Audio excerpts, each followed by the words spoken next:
नमस्कार, जय CLC. I am Neeraj Chasta, team physics CLC Sikar. Mid session paper solution में आप लोग का स्वागत करता हूं। तो आज का जो अपना पेपर हुआ है that is major and that is for electrostatic capacitance, magnetism and matter. जो दिवाली वेकेशन से पहले हमारे जो माइनर्स हुए थे वीकली, उनका जो मेजर हम लोगों ने इस फोर्थ को शिफ्ट किया है। 27th का जो मेजर था वो फोर्थ को शिफ्ट किया है। मैं उम्मीद करता हूँ आपका पेपर अच्छा हुआ होगा। मैं उम्मीद करता हूँ आपकी दीपावली भी अच्छी हुई होगी। और चलते हैं हम लोग पेपर के सॉल्यूशन की तरफ। हम लोग को क्वेश्चन नंबर 1 ये बोला हुआ है that on object of mass 1 kg contains 4 into 10⁻20 atoms. ठीक है, 1 kg मास है, उसमें एटम्स जो है वो कितने हैं? 4 into 10⁻20 है। If 1 electron is remove from every atom of the solid, ठीक है, हर एटम से एक इलेक्ट्रॉन रिमूव किया है अपन ने, तो charge gain by the solid of 1 gram is, तो 1 ग्राम सॉलिड से पर कितना चार्ज रहेगा? तो सबसे पहले तो ये देख लेते हैं कि 1 kg पर नंबर ऑफ एटम्स जो है वो कितने हैं? 4 into 10⁻, कितने हैं? 20। तो उसके हिसाब से मैं 1 ग्राम पर नंबर ऑफ एटम्स जो है उसकी बात कर लूंगा, तो ये कितना हो जाएगा? This will be 4 into 10⁻20 upon में ये 1 kg है तो 10⁻3, तो नंबर ऑफ एटम्स जो हो गए हमारे पास वो कितना हो जाएगा? 4 into 10⁻, कितना हो जाएगा? 17। अब आगे चलते हैं। अब 1 electron is remove from every atom, यानी कि अगर अपन नंबर ऑफ इलेक्ट्रॉन्स की बात करें तो नंबर ऑफ इलेक्ट्रॉन्स जो है, चार्ज कितना आएगा? तो जितने इलेक्ट्रॉन्स रिमूव हुए उतने ही सब्सटेंस पर कितना क्या आएगा? हमारे पास चार्ज आएगा। ठीक है, तो नंबर ऑफ इलेक्ट्रॉन्स जो हो जाएंगे वो कितने हो जाएंगे हमारे पास? 4 into 10⁻, ये कितना हो जाएगा? 17। तो सब्सटेंस पर चार्ज कितना आएगा? तो हम जानते हैं Q इक्वल्स टू क्या होता है? n into E। तो n की वैल्यू हो गई 4 into 10⁻, कितना हो गया? 17 into E हो जाएगा 1.6 into 10⁻⁻19, जिसके अकॉर्डिंग अपन चले तो ये हो जाएगा 6.4 into 10⁻⁻2 कूलम। ये चार्ज अपने पास उस सब्सटेंस पर आएगा। तो जो 1 kg की जो वस्तु है अपनी, उस पर आने वाला चार्ज जो हो जाएगा दैट इज 6.4 into 10⁻⁻2। तो फर्स्ट क्वेश्चन का आंसर हो जाएगा आंसर नंबर 2। एक बढ़िया क्वेश्चन, सिंपल क्वेश्चन। चलते हैं क्वेश्चन नंबर 2 पर। Question 2, two short bar magnets of magnetic moment M are placed perpendicular as shown in this diagram। ठीक है, the magnetic field at point P at a distance R from the common center is। ठीक है, तो common centre से ये कोई point है अपने पास P, ये R डिस्टेंस पर है। इस जगह पर अगर अपन देखें तो मैग्नेटिक फील्ड की इंटेंसिटी कितनी होगी? ठीक है, ये जो दो लंबवत चुंबक रखी हुई है, सॉल्व करने के लिए अगर अपन चलें तो देखो, इस साउथ से नॉर्थ इसका डाइपोल मोमेंट m जो रहेगा वो इधर की तरफ रहेगा, और ये पॉइंट जो रहेगा वो इसके लिए एक्सियल पॉइंट रहेगा। एक्सियल पॉइंट पर फील्ड इंटेंसिटी की डायरेक्शन जो रहेगी वो इधर की तरफ रहेगी, और इसकी वैल्यू हो जाएगी 2km अपॉन क्या हो जाएगा? r3।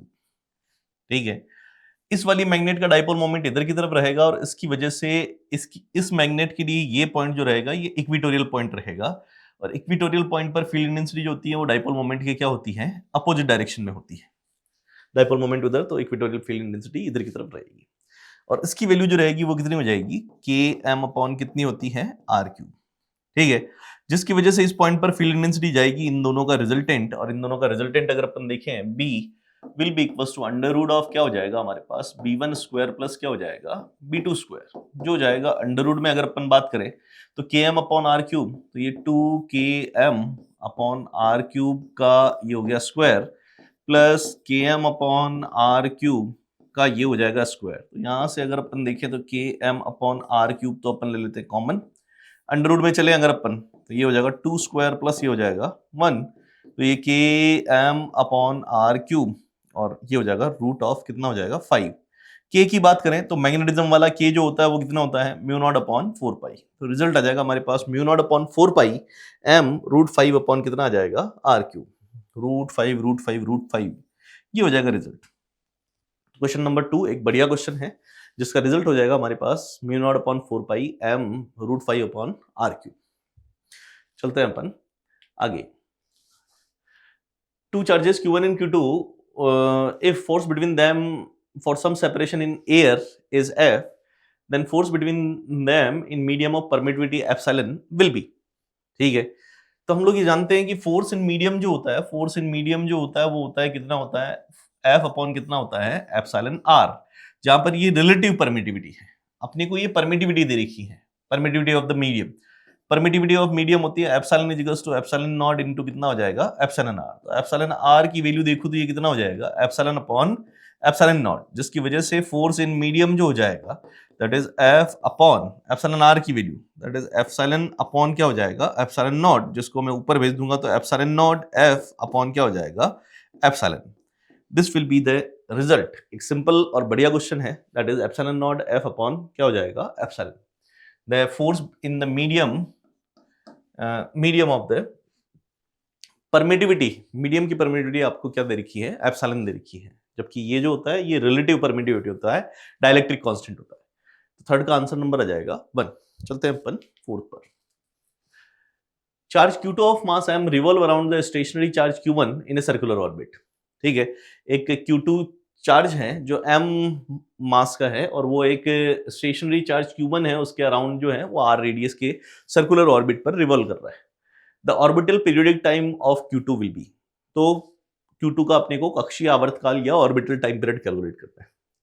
तो Q1 है फिक्स, ये रहा Q1, यहां से r डिस्टेंस पर ये हो गया, r डिस्टेंस पर ये है Q2 और इसका मास m है और ये इस तरह से सर्कुलर पाथ पर ऐसे चल रहा है।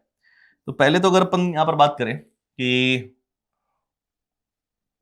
इधर इन दोनों के बीच में ऑब्वियसली अट्रैक्शन फोर्स एक्ट करना चाहिए। अट्रैक्शन फोर्स एक्ट करने के लिए यहाँ पर ये सर्कुलर पाथ अट्रैक्शन फोर्स होगा तो दोनों की पोलरिटी जो रहेगी वो अपोजिट रहेगी। अगर इनकी पोलरिटी अपोजिट नहीं है तो रिपल्शन रहेगा, तो रिपल्शन रहेगा तो उस केस में तो सर्कुलर मोशन हो ही नहीं सकती।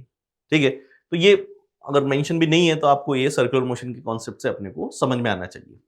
तो इन दोनों की पोलरिटी जो है वो अपोजिट है और इनके बीच में जो एक्ट करने वाला फोर्स रहेगा that electrostatic force that is equals to that is k Q1 Q2 upon क्या हो जाएगा r स्क्वायर। ठीक है, पहली चीज। अब ये जो फोर्स है वो इसको सर्कुलर मोशन के लिए नेसेसरी सेंट्रीपिटल फोर्स प्रोवाइड कराएगा। सर्कुलर मोशन के लिए नेसेसरी सेंट्रीपिटल फोर्स होता है mv स्क्वायर अपॉन r। एक तो ये, पर आपको ऑर्बिटल टाइम पीरियड बताना है तो ऑर्बिटल टाइम पीरियड के लिए आप ये फॉर्मूला जो है m omega square r use करेंगे। तो अपने पास ये हो जाएगा k Q1 Q2 upon r square और जो सेंट्रीपिटल फोर्स है m ओमेगा स्क्वायर r, जिसकी वजह से अगर मैं ओमेगा स्क्वायर की वैल्यू बोलूं तो ओमेगा स्क्वायर की वैल्यू हो जाएगी k Q1 Q2, इधर में m ये हो जाएगा r क्यूब। ठीक है, स्क्वायर को उड़ा देते तो स्क्वायर रूट हो जाएगा और ओमेगा को अपन लिख सकते हैं, ओमेगा कितना हो जाएगा हमारे पास 2 पाई अपॉन कितना हो जाएगा t। तो क्रॉस मल्टीप्लिकेशन करते हैं जिसकी वजह से अगर अपन t की बात करें तो t जो हो जाएगा that is 2 pi under root of, ये बन जाएगा अपने पास कितना cross multiplication m r cube upon k Q1 Q2, ये बन जाएगा हमारे पास रिजल्ट। अब आगे अगर अपन देखें, हाँ तो आगे अगर अपन देखें तो ये 4 पाई स्क्वायर टर्म में आंसर बन रहा है तो इसको अंदर भेज देते हैं। तो t की वैल्यू हो जाएगी हमारे पास root of 4 pi square m r cube upon क्या हो जाएगा k Q1 Q2। ठीक है, तो 4 पाई स्क्वायर पाई क्यूब गलत हो गया, ये k Q1 Q2 ये भी गलत, 4 pi square m r cube चाहिए, 4 pi square m r cube k Q1 Q2 की पावर 1/2। तो फोर्थ क्वेश्चन का आंसर हो जाएगा 4। एक बढ़िया कॉन्सेप्चुअल क्वेश्चन, बढ़िया सी कॉन्सेप्ट, इसमें मेंशन नहीं भी है तो आपको ये समझ में आना चाहिए कि इनमें अट्रैक्शन फोर्स होगा तभी ये जो है सर्कुलर मोशन कर सकेगा, बाकी सर्कुलर मोशन नहीं होगी। ठीक है, चलते हैं अपन अगले क्वेश्चन पर। Equal charges Q are placed at 4 corners ABCD of square of length A। ठीक है, ए भुजा वाले वर्ग के कोनों पर कोनों ABCD पर 4 समान आवेश रखे हुए हैं। The magnitude of the force on charge at B will B.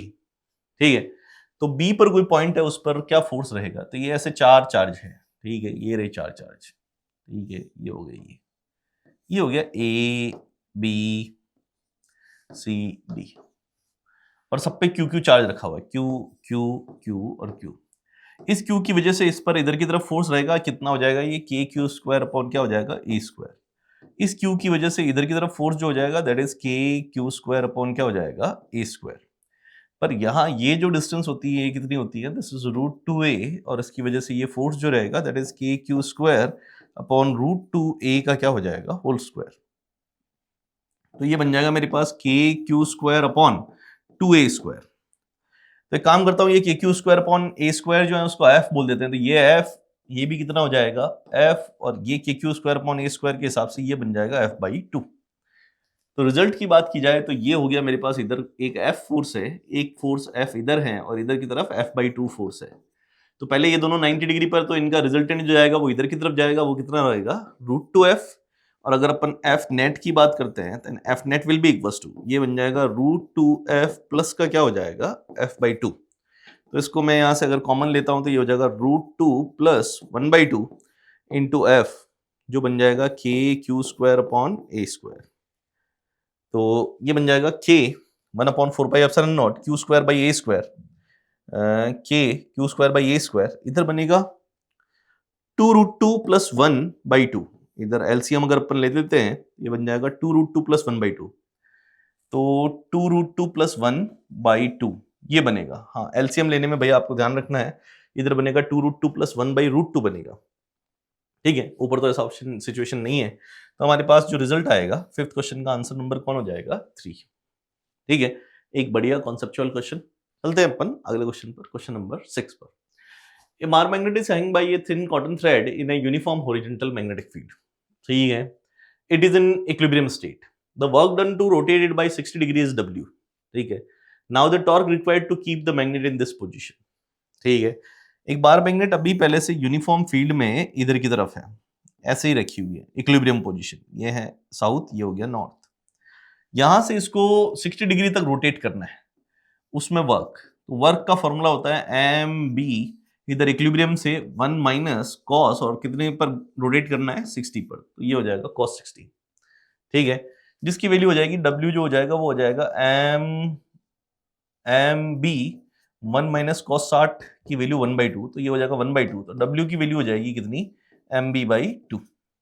अब अपन ने इसको यहां से रोटेट करके 60 डिग्री पर लेके चले गए, तो 60 डिग्री पर जो टॉर्क एक्ट करेगा, तो टॉर्क का फॉर्मूला होता है M B sine theta, sine theta.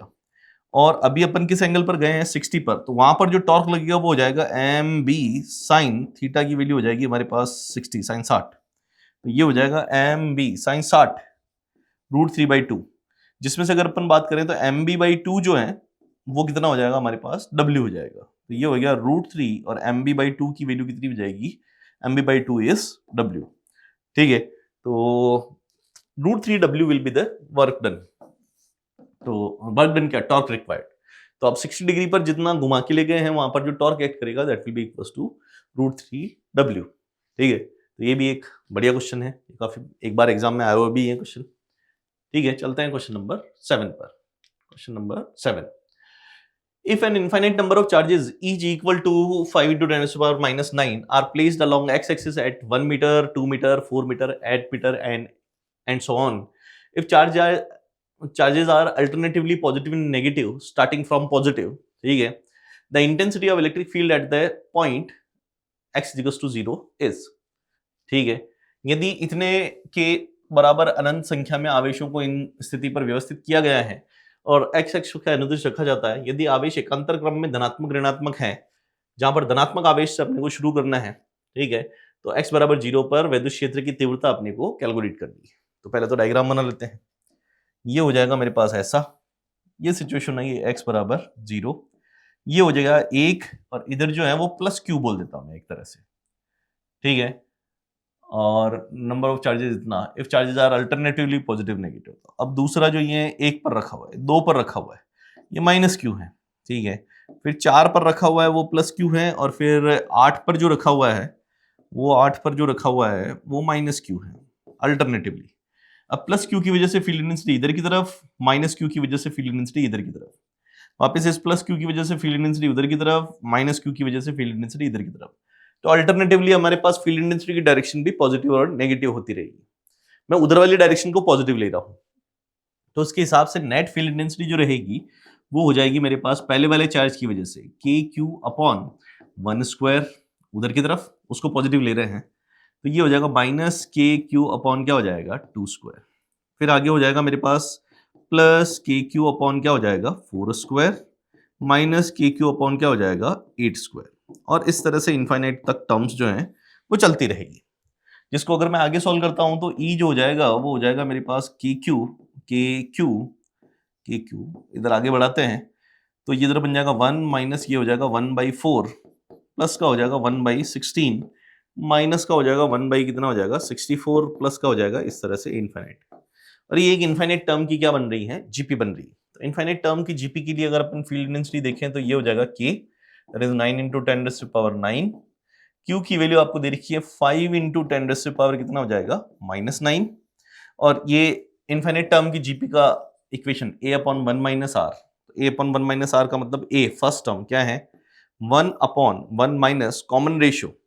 तो यहां से यहां पर कितना मल्टीप्लाई किया अपन ने, तो अपन ने मल्टीप्लाई किया -1/4, ठीक है। तो ये हो जाएगा मेरे पास term, this is -9, this is +9, ठीक है। इधर बनेगा मेरे पास 9 × कितना हो जाएगा 5, और ये बन जाएगा अपने पास +1/4, तो ये बन जाएगा 1 + 1/4, 5/4 बन जाएगा। 5/4 बनेगा तो इधर रेसिप्रोकल में 4/5 आएगा। दिस टर्म विल बी 1 + 1/4, तो 5/4, और इसको फ्लिप करेंगे तो 4/5। 5 से 5 कैंसिल, 9 4, ये कितना आ जाएगा 36। तो 36 वोल्ट पर मीटर जो है वो अपना रिजल्ट रहेगा। एक 7वां क्वेश्चन, आंसर नंबर हो जाएगा 2। एक बहुत ही बढ़िया क्वेश्चन। 7 36 वोल्ट पर मीटर। चलते हैं क्वेश्चन नंबर 8 पर।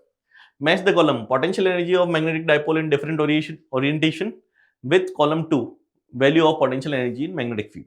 तो सबसे पहले तो पोटेंशियल एनर्जी का जो फॉर्मूला होता है वो होता है -m vector dot b vector, जो हो जाएगा -mb cos theta. Potential energy at 90 degree, तो 90 डिग्री अगर अपन रखे तो cos 90 की वैल्यू हो जाएगी 0, तो इसका आंसर तो आएगा कितना 0, ठीक है। 0 का मतलब a से मैच करेगा कौन 3, तो a से 3 एक तो ये और एक ये है। अब आगे पोटेंशियल एनर्जी एट 0 डिग्री, तो पोटेंशियल एनर्जी एट 0 डिग्री तो ये हो जाएगा -mb, और ये हो जाएगा cos 0, और cos 0 होने के केस में माइनस का कितना आ जाएगा mb, -mb। और ये जो पोटेंशियल एनर्जी है, this potential energy is minimum, क्योंकि सिस्टम हमेशा मिनिमम पोटेंशियल एनर्जी में एडजस्ट करने की टेंडेंसी रखता है, और ये स्टेबल इक्विलिब्रियम रहेगी 0 डिग्री पर। तो 0 डिग्री पर पोटेंशियल एनर्जी जो रहेगी दैट विल बी मिनिमम। तो हमारे पास बी का जो ऑप्शन मिलेगा that will be first, B का जो ऑप्शन रहेगा दैट विल बी फर्स्ट, ठीक है। 180 डिग्री पर अगर अपन चलते हैं तो 180 डिग्री पर cos 180 की वैल्यू -1 हो जाएगी, -1 हो जाने पर ये प्लस हो जाएगा और पोटेंशियल एनर्जी जो है वो मैक्सिमम हो जाएगी। तो 8 का आंसर नंबर आ जाएगा हमारे पास फर्स्ट।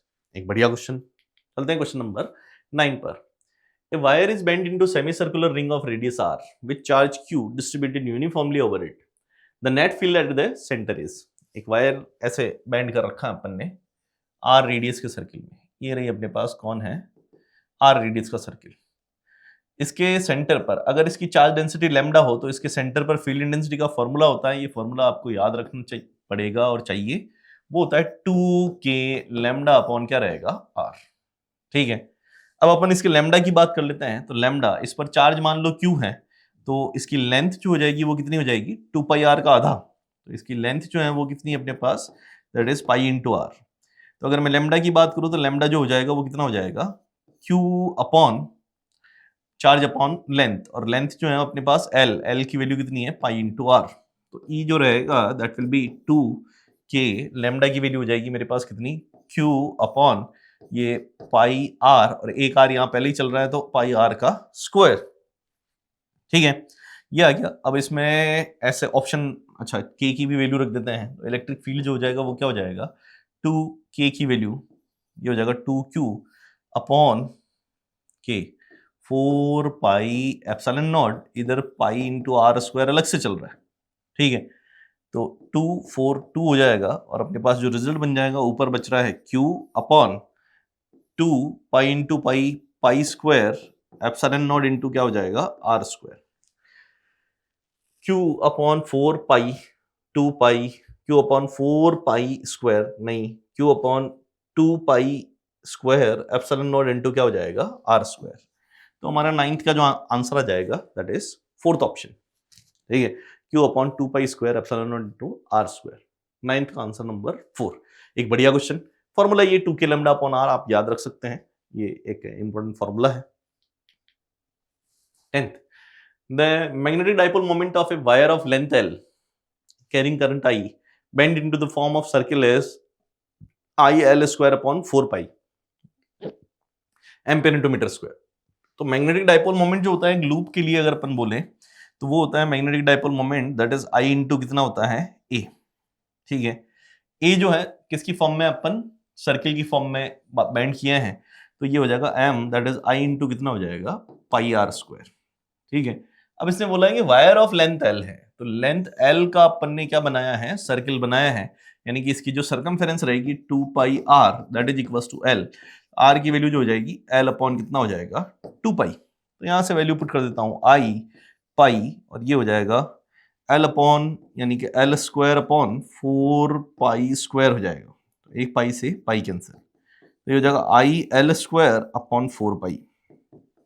क्या बोल रहा है ये, the magnetic dipole moment of a wire of length L carrying current I bent into the form I L square upon 4 pi, I L square upon 4 पाई, यानी कि जो स्टेटमेंट 1 है वो तो क्या हो गया अपना ट्रू हो गया, ठीक है। अब अगर अपन चलते हैं आगे, the magnetic dipole moment of a circular loop is directly proportional to its radius, magnetic dipole moment of a circular loop is directly proportional to its radius, magnetic dipole moment of a circular loop is directly proportional to radius का square. अगर radius की term में बात करनी है, area पर depend करता है, तो सर्कुलर लूप है तो आर स्क्वायर आएगा, पाई आर स्क्वायर, तो this is directly proportional to radius square. तो पहला स्टेटमेंट तो सही है और दूसरा स्टेटमेंट क्या हो चुका है, गलत हो जाएगा। Statement 1 is correct but statement 2 is incorrect. 10वें का आंसर नंबर आ जाएगा अपने पास, कौन आ जाएगा 2, ठीक है। 10th का आंसर नंबर 2, ठीक है। बढ़िया क्वेश्चन है, सॉल्व इस तरह से कर सकते हैं। चलते हैं अपन क्वेश्चन नंबर 11 पर। तो क्वेश्चन नंबर 11 बोलता है that electric flux passing through the surface element this placed in electric field this is, विद्युत क्षेत्र इतने में रखे गए एक क्षेत्र पर अल्पांश इससे गुजरने वाला विद्युत फ्लक्स क्या होगा। तो विद्युत फ्लक्स जो होता है वो क्या होता है हमारे पास, that is D phi that is E vector dot क्या हो जाएगा डी एस वेक्टर, यानी कि ई और डी एस का डॉट प्रोडक्ट, इधर इन दोनों का डॉट प्रोडक्ट करेंगे तो आई वाले का आई वाले से मल्टीप्लीकेशन, तो डी फाई जो हो जाएगा दैट इज -20, इधर से अपने पास इसकी वैल्यू आ रही है, ठीक है, क्योंकि एरिया वेक्टर दे रखा है तो इसकी -20 वैल्यू आ रही है, ठीक है। आउटवर्ड फ्लक्स जो होता है वो पॉजिटिव लिया जाता है, इनवर्ड फ्लक्स जो है वो नेगेटिव लिया जाता है, ये अपन जानते हैं गाउस लॉ के अकॉर्डिंग। फ्लक्स आउटवर्ड जो रहेगा that is positive, inward flux जो रहेगा दैट इज नेगेटिव। तो अभी अपने पास जो रिजल्ट आ रहा है दैट इज 20 और आपको प्लस माइनस कुछ भी नहीं बोल रखा है, then flux will be equals to 20 units, क्योंकि आई वाले का जे वाले से मल्टीप्लिकेशन और की वाले से मल्टीप्लिकेशन तो क्या हो जाएगा 0 हो जाएगा, ठीक है। Simple question. चलते हैं अपन क्वेश्चन नंबर 12 पर। When a dipole is placed in uniform external field at any random position, एक डाइपोल को अपन यूनिफॉर्म एक्सटर्नल फील्ड में रैंडम पोजीशन पर रख रहे हैं, ठीक है। ये रहा डाइपोल, सॉरी ये रहा यूनिफॉर्म फील्ड एक्सटर्नल, और एक डाइपोल जो है वो ऐसे ये लो, साउथ ले लो, नॉर्थ ले लो, या -q ले लो, +q ले लो, कौन सा फील्ड है, यूनिफॉर्म एक्सटर्नल फील्ड बोल रखा है, ठीक है। तो इलेक्ट्रिक फील्ड मैग्नेटिक फील्ड ले लो, दोनों एकदम आइडेंटिकल सिचुएशन रहेगी।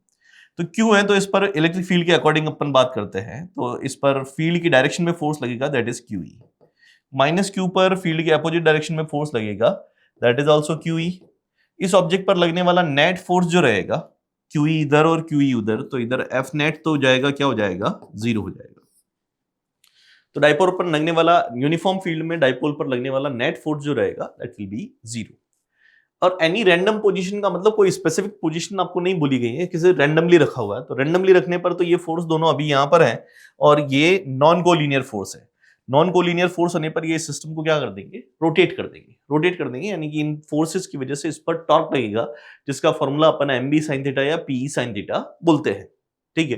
तो अभी अपने पास नेट फोर्स और dipole is 0 but the torque is non 0, random position पर कंडीशन ये रहेगी, ठीक है। तो 12th का आंसर नंबर आ जाएगा 1, ठीक है। चलते हैं अपन question number 30। Electric dipole is placed at an angle of 60 degree with an electric field of strength इतना, ठीक है। एक 60 डिग्री पर रखा हुआ है dipole, electric field of strength इतना दे रखा है अपने को, ठीक है। It experiences torque equal to इतना newton into metre, calculate the charge on dipole and dipole is of length इतना, ठीक है। तो टॉर्क जो होता है वो क्या होता है, अभी फॉर्मूला बोला अपन ने कितना होता है पी ई साइन थीटा, ठीक है। तो एक्सपीरियंस टॉर्क इक्वल टू 8√3, ये 8√3, पी जो होता है वो होता है Q into the dipole of length, Q into D, electric field into कितना हो जाएगा, ये साइन थीटा हो जाएगा। तो ये हो गया 8√3, बाकी सारी वैल्यूज पुट करते हैं। Calculate the charge on dipole, charge calculate करना है। डी 4 सेंटीमीटर का मतलब 4 इंटू 10⁻⁻2 इंटू इलेक्ट्रिक फील्ड हो गया आपके पास कितना, 4 इंटू 10⁻, कितना हो गया 5, और साइन कितना एंगल बोला है 60 degree with the electric field, तो 60 डिग्री, साइन 60, √3 बाई कितना हो जाएगा 2। ठीक है, तो इधर से अगर अपन देखें देन √3 से √3 कैंसिल, बढ़िया, 2 4 2, 4 इंटू 2 8, तो ये 8 गया। यहाँ पर अगर अपन देखें तो 10⁻⁻2, 10⁵, 10⁻3 इधर बचेगा। ठीक है, और q इंटू 10⁻3 इक्वल्स टू 1, तो q की वैल्यू जा जाएगी, इस 10⁻3 को उधर भेजेंगे तो 10⁻, कितना हो जाएगा -3, तो 10⁻³ coulomb will be the result. 13 का आंसर नंबर हो जाएगा हमारा 3, 10⁻³ कूलाम। ठीक है, 13 का 3। चलते हैं अपन question number next, that is 14। A metallic spherical shell has inner radius r1 and outer radius r2. A charge is placed at the center of the spherical cavity. ठीक है, the surface charge density of the inner surface is metallic spherical shell है। ठीक है, इधर यहाँ पर एक plus Q charge रखा हुआ है, तो इनर सरफेस जो रहेगी उसकी चार्ज डेंसिटी कितनी रहेगी, इसकी जो इनर सरफेस कौन सी वाली सरफेस, ये वाली सरफेस।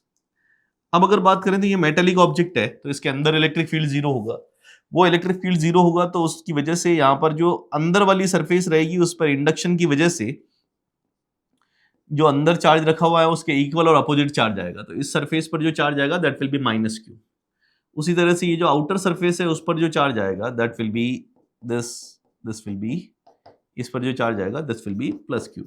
तो ये -q चार्ज जो है वो इनर सरफेस पर आएगा, इनर सरफेस जो कौन है, जिसकी रेडियस कितनी है, r1 है।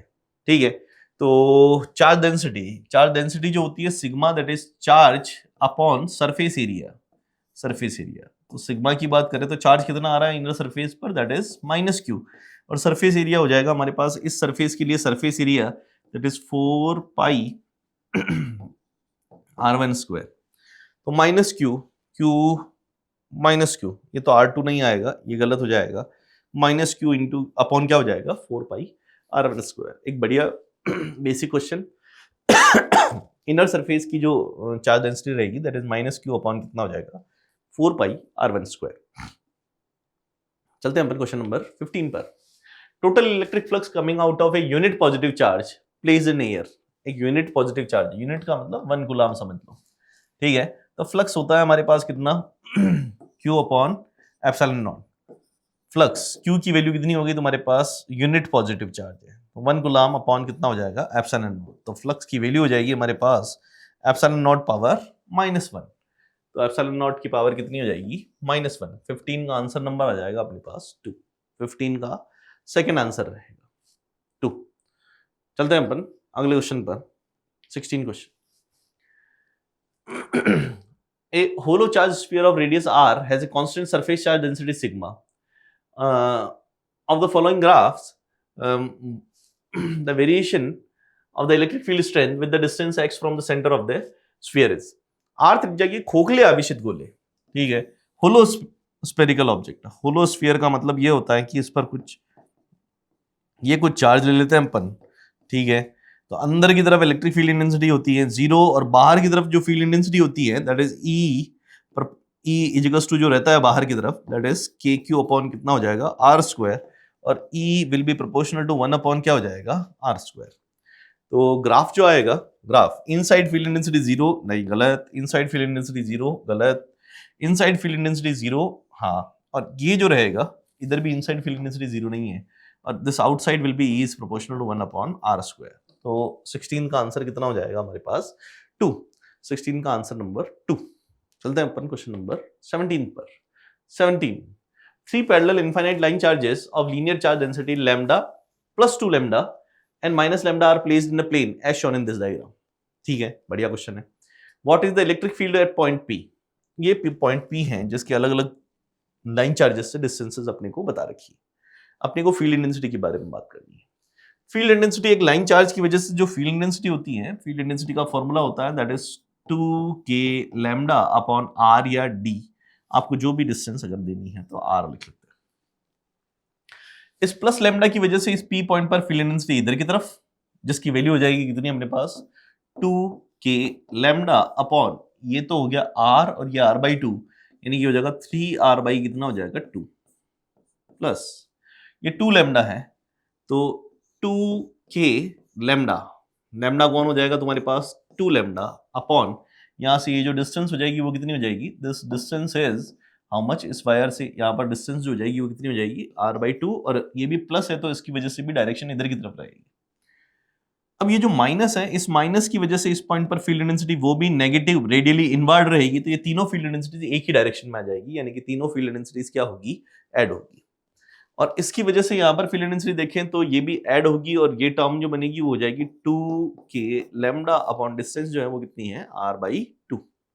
ठीक है, तो यहाँ से आगे निकाल देते हैं, इसको ऊपर भेज देता हूं मैं, तो ये हो जाएगा 4k लैम्डा अपॉन 3r, इधर से 2 2 4 ये हो जाएगा मेरे पास 8k लैम्डा अपॉन कौन हो जाएगा r, इसको और ऊपर भेज देता हूं तो प्लस ये हो जाएगा 4k लैम्डा अपॉन r, यहाँ से k लैम्डा अपॉन r को मैं ले लेता हूं कॉमन, इधर 4/3 प्लस ये हो जाएगा 8 प्लस हो जाएगा 4। ठीक है, तो ये 12 3 36 और 4 40 बटा कितना आ जाएगा 3 k लैम्डा अपॉन कौन हो जाएगा r, तो रिजल्ट आएगा अपना 40 बटा 3 40/3 k लैम्डा अपॉन r। बढ़िया क्वेश्चन है, एकदम कॉन्सेप्चुअल मुद्दा है। 17 का आंसर नंबर होगा 4 40 k लैम्डा अपॉन 3r। चलता है क्वेश्चन नंबर 18 पर। A charged ball hang with a silk thread which makes angle theta with a large charge conducting sheet. ठीक है, as shown in the diagram. The surface charge density of the sheet is proportional to surface charge density of sheet. देखो, sheet की वजह से सामने जो field intensity होती है वो होती है, शीट की वजह से फील्ड इंटेंसिटी जो रहेगी दैट इज सिग्मा अपॉन कितना हो जाएगा 2 epsilon naught, sheet conducting sheet, surface charge density of sheet is proportional to. ठीक है, इस फील्ड की वजह से इस पर फोर्स लगेगा दैट विल बी QE, क्योंकि चार्ज बॉल बोल रखी है। डाउनवर्ड डायरेक्शन में क्या रहेगा मेरे पास mg और इधर की तरफ रहेगा अपने पास टेंशन T। ये एंगल थीटा है तो इधर भी देखें तो ये एंगल भी क्या हो जाएगा थीटा। T का इधर वाला कंपोनेंट जो बनेगा that is T cos theta, ये बैलेंस करेगा किसको, mg को, और इधर T का इधर वाला कंपोनेंट जो बनेगा वो बनेगा T sin थीटा, और ये बैलेंस करेगा किसको, QE को। अगर अपन देखें तो दोनों को मैं डिवाइड कर देता हूं तो T से T cancel, sin theta upon cos theta जो हो जाएगा वो tan थीटा हो जाएगा, दैट इज QE अपॉन क्या हो जाएगा mg। अब E की बात करें तो E जो हो जाएगा वो कितना हो जाएगा तुम्हारे पास, this E is sigma upon क्या हो जाएगा 2 एप्सिलॉन नॉट। ठीक है, Q ओ सॉरी हाँ E की बात, ये Q जो चार्ज है ये Q चार्ज तो इसका है। ठीक है, सिग्मा की बात करें तो Q अपॉन mg और ये सब 2 एप्सिलॉन नॉट ये सब कांस्टेंट है, तो surface charge density will be proportional to क्या हो जाएगा tan थीटा। ठीक है, तो 18 का आंसर आ जाएगा the surface charge density is proportional to tan theta. एकदम बढ़िया क्वेश्चन है। चलते हैं अपन क्वेश्चन नंबर 19 पर। Upon displacement of charges with in A close surface, एक क्लोज सरफेस में चार्जेस को डिस्प्लेस करने पर the electric field at any point on the surface does not changes. ठीक है, देखो ये बात बहुत गहरी है, बात है। ये हमारे पास एक क्लोज सरफेस है और सरफेस पर ये कोई पॉइंट ले लेते हैं, इस पर ये Q चार्ज है, अभी इसकी कुछ डिस्टेंस है वो अपने पास कितनी है R है। ठीक है, तो अब अगर यहां पर बात करें तो इधर फील्ड इंटेंसिटी जो मिलेगी वो कितनी मिलेगी, KQ अपॉन वो क्या रहेगा R²। अब ये चार्ज जो यहाँ पर रखा हुआ है इसको इधर उधर अगर मैं डिस्प्लेस कर देता हूं, अगर इस चार्ज को इधर उधर डिस्प्लेस किया जाता है तो इस क्लोज सरफेस से पास होने वाला फ्लक्स चेंज नहीं होगा, क्योंकि फ्लक्स कितना होता है Q अपॉन एप्सिलॉन नॉट। तो अंदर चार्ज कितना है Q है, तो फ्लक्स तो इससे Q अपॉन एप्सिलॉन नॉट ही रहेगा, पर क्योंकि इस पॉइंट की डिस्टेंस यहां से क्या होती जाएगी, बदलती जाएगी, अगर मैं इसको इधर उधर ले जा रहा हूं तो इस पॉइंट पर फील्ड इंटेंसिटी जो है वो चेंज हो जाएगी। Upon displacement of charge with in A close surface electric field at any point on the surface does not changes. ये बात गलत होगी, क्योंकि अगर तुमने इसको डिस्प्लेस किया तो फ्लक्स चेंज नहीं होता है, फील्ड इंटेंसिटी चेंज होगी। ठीक है, तो असर्शन हो गया गलत। The flux crossing through the close surface is independent of the location. हाँ, फ्लक्स क्रॉसिंग जो है, यहां से पास होने वाला फ्लक्स जो है वो उसकी पोजीशन के इंडिपेंडेंट रहेगा। रीजन सही है, ये रीजन स्टेटमेंट सही है, बट असर्शन गलत हो गया है, तो अपना जो ऑप्शन हो जाएगा वो क्या हो जाएगा, 4, that assertion is incorrect, reason में भी करेक्ट और इनकरेक्ट। ठीक है, असर्शन अभी सही नहीं है, एक इंपॉर्टेंट बात है ये। चलते हैं क्वेश्चन नंबर 20 पर। At temperatures below Curie temperature ferromagnetic substance obey Curie law. देखो, क्यूरी लॉ जो होता है वो दिया जाता है हमारे पास किसके लिए, पैरामैग्नेटिक सब्सटेंसेस के लिए। ठीक है, पैरामैग्नेटिक सब्सटेंस। अब अगर अपन वहां पर बात करें कि पैरामैग्नेटिक सब्सटेंस के लिए क्या रूल होता है, तो मैग्नेटिक ससेप्टिबिलिटी का M is inversely proportional to temperature, ये है क्यूरी लॉ। अब फेरोमैग्नेटिक सब्सटेंसेस के लिए बात करें तो फेरोमैग्नेटिक सब्सटेंस क्यूरी टेम्परेचर से अबोव, क्यूरी टेम्परेचर से ऊपर जो है वो पैरामैग्नेटिक सब्सटेंसेस में कन्वर्ट हो जाती है। ठीक है, तो उस केस में हम लोग यहां पर देख सकते हैं कि अगर आप क्यूरी टेम्परेचर से ऊपर है तब फेरोमैग्नेटिक सब्सटेंस पैरामैग्नेटिक सब्सटेंस में कन्वर्ट होगी, और वो उस टाइम पर क्यूरी लॉ फॉलो करेगी, बिलो नहीं फॉलो करती है। बिलो तो क्यूरी वाइज लॉ फॉलो किया जाता है। ठीक है, that is chi m is proportional to 1, और क्यूरी वाइज लॉ भी ये नहीं है, ये क्यूरी लॉ है फेरोमैग्नेटिक सब्सटेंसेस के लिए, टी माइनस क्या हो जाएगा, टीसी। यहां पर टी जो है वो टीसी से क्या है, ज्यादा है। ठीक है, फेरोमैग्नेटिक सब्सटेंसेस क्यूरी टेम्परेचर से अबोव क्यूरी लॉ को फॉलो करती है। ठीक है, क्योंकि फेरोमैग्नेटिक सब्सटेंस उस टेम्परेचर पर पैरामैग्नेटिक सब्सटेंसेस में कन्वर्ट हो जाएगी। At Curie point a ferromagnetic substance starts behaving, Curie point वो पॉइंट है जहां पर ferromagnetic substance starts behaving as a paramagnetic substance. ये बात सही है, पर असर्शन अपना फिर से क्या हो चुका है, गलत हो चुका है। तो असर्शन इज इनकरेक्ट और रीजन में भी करेक्ट और इनकरेक्ट। 20th का जो है वो 4th ऑप्शन हो जाएगा, दैट असर्शन इज इनकरेक्ट। चलते हैं अपन क्वेश्चन नंबर 21 पर। Question number 21, match the column electric field lines and column 2 type of charge and select the correct answer from the below. ठीक है, ये तो जैसे अपने पास देखें तो ये जो चार्ज रहेगा रेडियली आउटवर्ड फील्ड लाइंस है, तो ये प्लस चार्ज रहेगा, isolated positive charge, single positive charge. A से तो आ जाएगा 3, ए से तो 3 ही है, इतनी सारी जगह पे दे रखा है। ठीक है, आगे चलते हैं। ये है isolated single negative charge, single negative charge, तो बी से आ जाएगा, कौन आ जाएगा, 4, बी से आ जाएगा 4, ये ठीक है।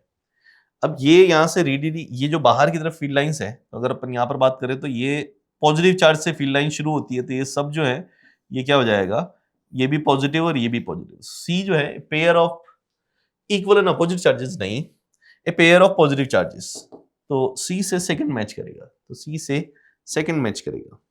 अगर डी की बात करें तो यहां से फील्ड लाइंस बाहर जा रही है और इसमें फील्ड लाइंस अंदर आ रही हैं। ठीक है, तो ये हो जाएगा हमारे पास पॉजिटिव चार्ज और ये हो जाएगा नेगेटिव चार्ज, तो ए pair of equal and opposite charge, D से हो जाएगा, डी से हो जाएगा फर्स्ट।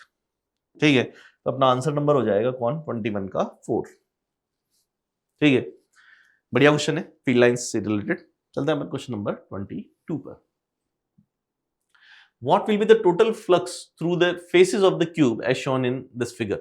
ठीक है, अपने को टोटल फ्लक्स बताना है। If charge Q is placed at B, midpoint of the side of the cube. ठीक है, what will be the total flux through the faces of the cube?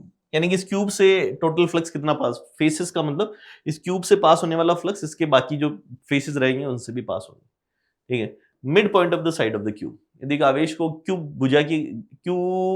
को गन के भुजा के मध्य बिंदु स्थिति बी पर रखा जाए तो चित्र में दिए गन से निर्मित फ्लक्स, तो इसको पहले तो क्लोज सरफेस बनाएंगे। ठीक है, ये बन गई अपनी क्लोज सरफेस, जिसके लिए अपने को क्या करना पड़ेगा, यहाँ पर 4 क्यूब ऐसे बनाने पड़ेंगे।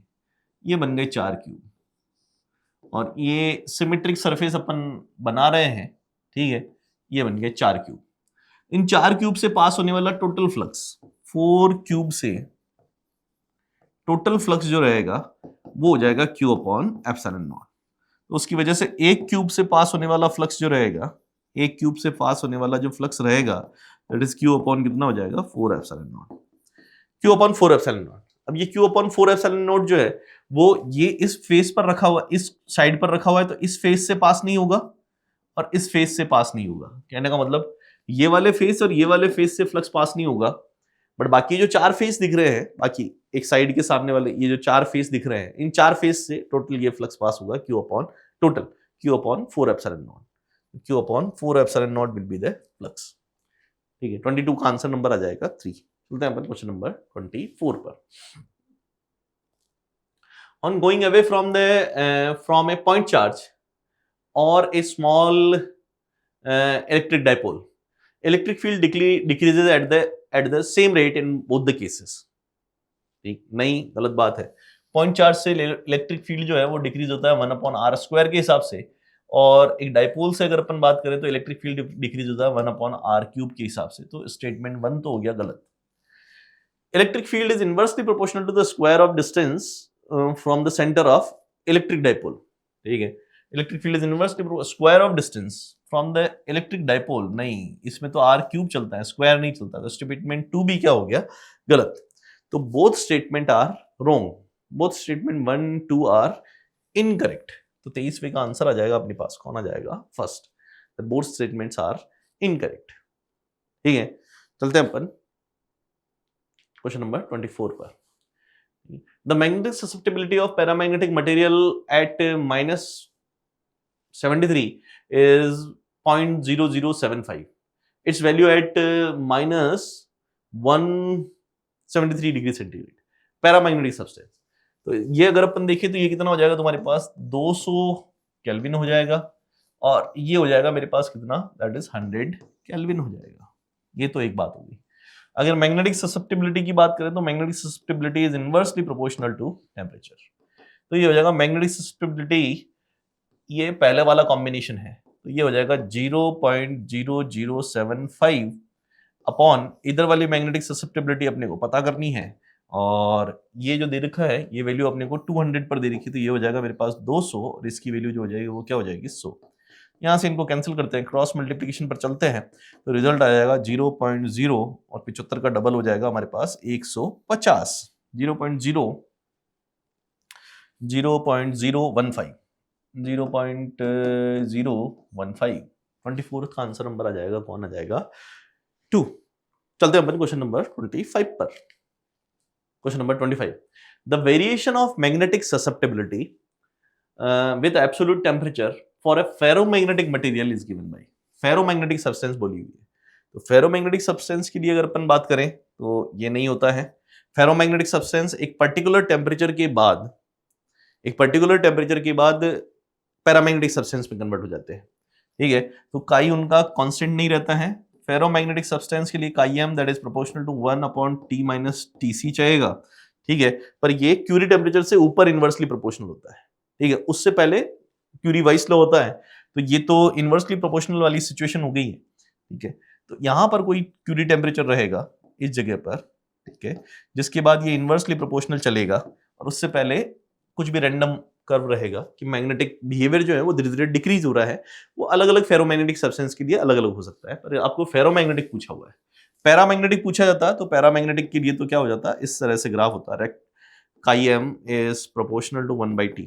फेरोमैग्नेटिक पूछा हुआ है तो फेरोमैग्नेटिक के लिए क्यूरी टेम्परेचर के बाद रेक्टेंगुलर हाइपरबोला रहेगा, उसके ऊपर वेरिएशन अलग अलग फेरोमैग्नेटिक सब्सटेंस के लिए अलग अलग आपको देखने को मिल सकता है। तो 25 का आंसर नंबर हो जाएगा फर्स्ट। चलते हैं अपन क्वेश्चन नंबर 26 पर। तो क्वेश्चन नंबर 26 बोलता है that as per this diagram a point charge plus Q is placed at the origin. ठीक है, work done in taking another point charge minus Q. ठीक है, फ्रॉम पॉइंट ए कोऑर्डिनेट्स है 0a to another point B coordinates a0 along the straight line path AB। तो हमारे पास एक plus Q charge यहां पर रखा हुआ है। ठीक है, और एक अपने पास ये रहा प्लस क्यू चार्ज, और एक अपने पास जो है that is another point charge that is minus Q. ये माइनस क्यू यहां पर रखा हुआ है। ठीक है, ये माइनस क्यू, इस माइनस क्यू चार्ज को ए बी लाइन के अलॉन्ग यहां से यहां तक ले जाने में वर्क कितना करना पड़ेगा। ठीक है, तो work done by external agent जो होता है, work done by external agent that is change in क्या रहेगा, potential energy. This is you final minus क्या हो जाएगा, यू इनिशियल। अभी फाइनल में अगर अपन देखें तो ये जो कोऑर्डिनेट है दिस इज a,0, तो ये डिस्टेंस कितनी हो जाएगी, a, यानी कि फाइनल पोटेंशियल एनर्जी जो रहेगी दैट इज k।